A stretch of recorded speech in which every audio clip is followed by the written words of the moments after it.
This is KTVO's Good Morning Heartland.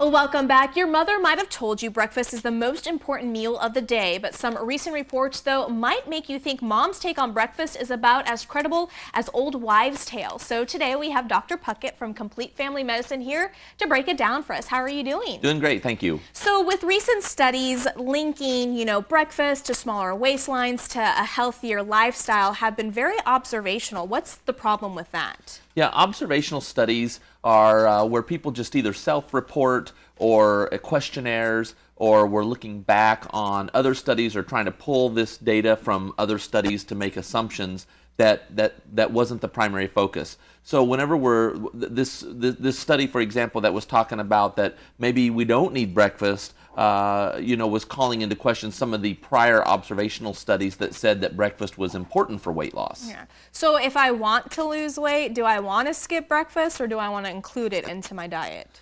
Well, the reason why the study said maybe skip breakfast was because they looked at a group of college students, and they found that whenever they didn't eat breakfast, that they ate a few more calories at lunch, around 150 more calories at lunch.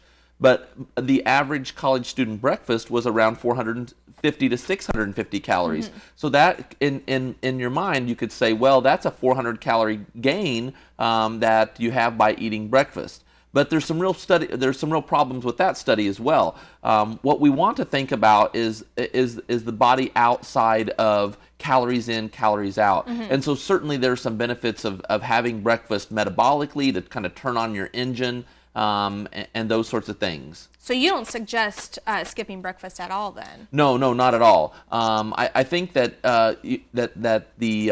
the evidence is there mm-hmm. that suggests that having a small breakfast, so a couple hundred calories within, I call it the 200 calories within 2 hours of getting up, okay. And that small breakfast is something that's going to turn on your metabolic system.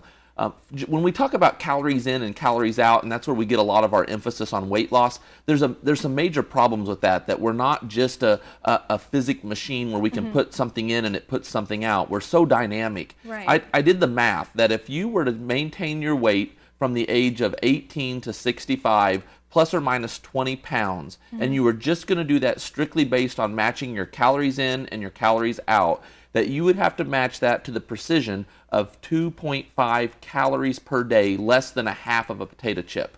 So obviously we're not eating right. that precisely and exercising right. that precisely. And so our body has all these compensatory mechanisms. And so I encourage all of my patients, encourage anyone who's wanting to try to lose weight, anyone who's just wanting to be healthy, right. to eat that small breakfast. Okay, so what about people that wake up and they wait a couple hours and then they eat their first meal and they're like, oh, this is my breakfast. Does that count? Well, there's no real clear definition of breakfast. So that's why I use that 200 calories within 2 hours of getting mm-hmm. up. So if you get up and start your day at midnight, yeah. then you need to have that first something by 2 in the morning. Okay. Some of us getting up at more normal hours need to have it right before we head off to work. And then some people who get the luxury of getting up at 10 o'clock or 12 might have their breakfast at 2 o'clock in the afternoon. And that's okay. It just needs to be within 2 hours of getting up to meet that qualification of breakfast. Whether you call it a snack, a morning snack, mm-hmm. or breakfast, doesn't really matter to me. So what about those people that say, oh, breakfast of champions? What does that really mean and what does that entail?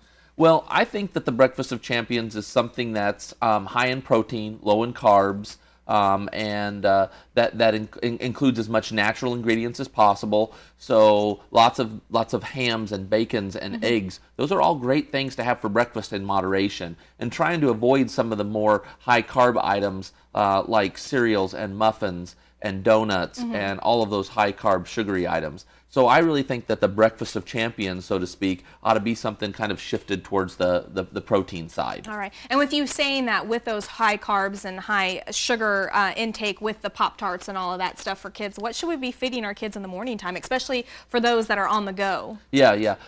We like at our house the single serve Greek yogurts. Mm-hmm. Because they have the fruit, they don't taste like a normal Greek yogurt. Uh-huh. It doesn't taste soured. Kids love it. It comes in its own self-contained container. You can throw it away. You don't have to do any dishes. Yeah.